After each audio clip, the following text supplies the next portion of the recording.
Hey guys, we are here with Bill, who's one of the rangers here at Hofwl Broadfield Plantation.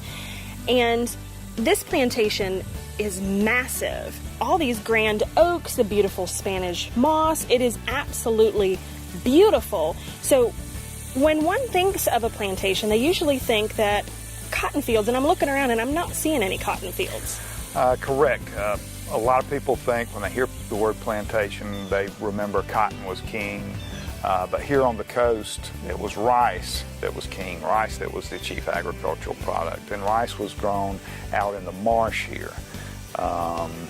In the 1860s, just before the Civil War, they grew over 1 million pounds of rice here. 1 million pounds. That's a crazy amount of rice. So obviously back during that time, they would have had a really sizable population of slaves to work the plantation. So you guys are probably very rich in slavery history.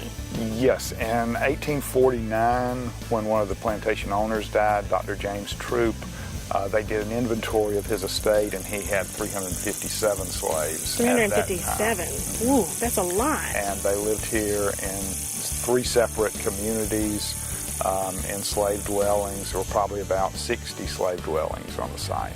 All right, and I understand that this particular family that had the plantation for years and years kept those slave families together, and they stayed here on the plantation together and grew, and a lot of the descendants aren't very far from here, and they come back and visit. A number of descendants live within just a few miles of here, and then some have separated all over the country, but a lot do live within just a few miles of here. And can trace their history back here. Yes.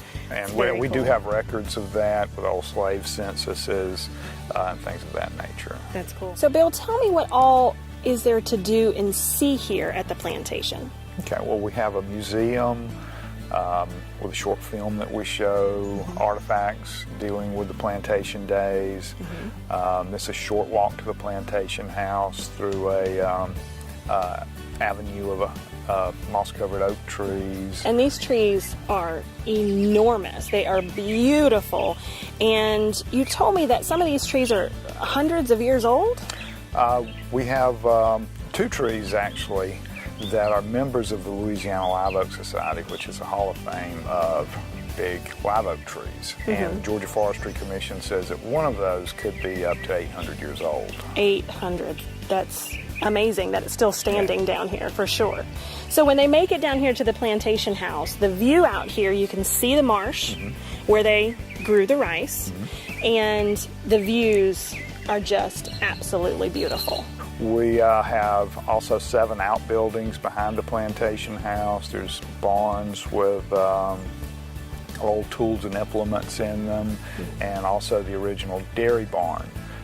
The rice plantation was converted into a dairy in 1915, and we have the original dairy barn where the cows were brought to be milked at. There's the old kitchen, things of that nature. That's very cool. All right, so I hear a lot of chirping and chattering going on, and I understand you have a lot of birding that happens here. We are a site on the Colonial Coast Birding Trail, and we do have over 1,000 acres here and several different environments. We go from the marsh, where you can see shorebirds, through the oaks, where you see a lot of songbirds and warblers and things like that. Every now and again there'll be a hawk or a bald eagle fly over. A bald eagle? Well, that'd be really neat to see. So whether you're a serious birding person out there or someone like me who maybe doesn't necessarily keep track of the birds that I see, but it is so beautiful to see the different birds.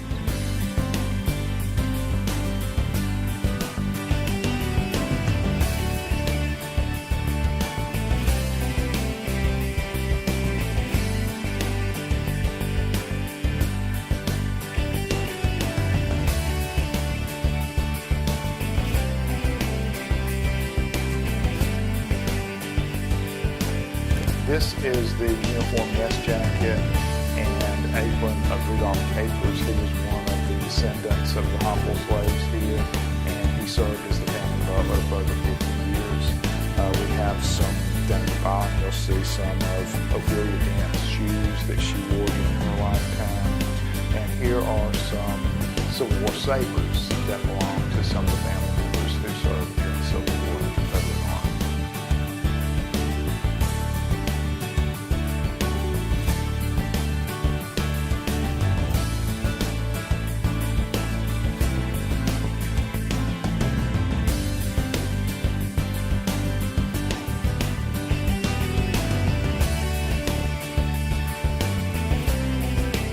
So Bill, tell me how old the plantation house is.